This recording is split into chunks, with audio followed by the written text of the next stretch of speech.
ಬದುಕಿಗೆ ನನಗೊಬ್ಬ ಒಳ್ಳೆಯ ಗುರು ಇಲ್ಲವೆಂದುಕೊಳ್ಳಬೇಡಿ. ನಾವು ಮಾಡುವ ತಪ್ಪುಗಳೇ ಎಷ್ಟೋ ಒಳ್ಳೆಯ ಪಾಠಗಳನ್ನು ಕಲಿಸುತ್ತವೆ. Hello friends, welcome to AVR education world.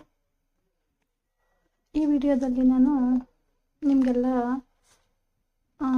ಸೈಕಾಲಜಿಲಿ ಒಂದು ತುಂಬ ಪ್ರಮುಖವಾದಂತಹ ಟಾಪಿಕ್ ನಿರ್ನಾಳ ಗ್ರಂಥಿಗಳು ಅಂದರೆ ಎಂಡೋಕ್ರೈನ್ ಗ್ಲ್ಯಾಂಡ್ಸ್ ಬಗ್ಗೆ ತಿಳಿಸ್ಕೊಡ್ತೀನಿ ಫ್ರೆಂಡ್ಸ್.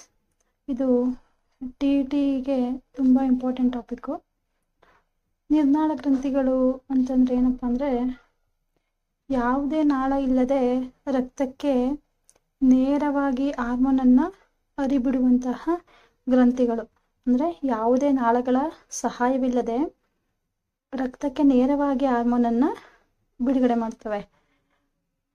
ಆ ಗ್ರಂಥಿಗಳು ಯಾವ್ಯಾವಪ್ಪ ಅಂದರೆ, ಮೊದಲನೇದಾಗಿ ಪಿಟ್ಯೂಟರಿ ಗ್ರಂಥಿ, ಎರಡನೇದು ಥೈರಾಯ್ಡ್ ಗ್ರಂಥಿ, ಮೂರನೇದು ಪ್ಯಾರಾಥೈರಾಯ್ಡ್ ಗ್ರಂಥಿ, ನಾಲ್ಕನೇದು ಥೈಮಾಸ್, ಐದನೇದು ಮೆದೋಜೀರಕ ಗ್ರಂಥಿ, ಆರನೇದು ಅಡ್ರಿನಲಿನ್ ಗ್ರಂಥಿ, ಏಳನೇದಾಗಿ ಲೈಂಗಿಕ ಗ್ರಂಥಿಗಳು. ಈ ಎಲ್ಲವೂ ಕೂಡ ನಿರ್ನಾಳ ಗ್ರಂಥಿಗಳು ಫ್ರೆಂಡ್ಸ್.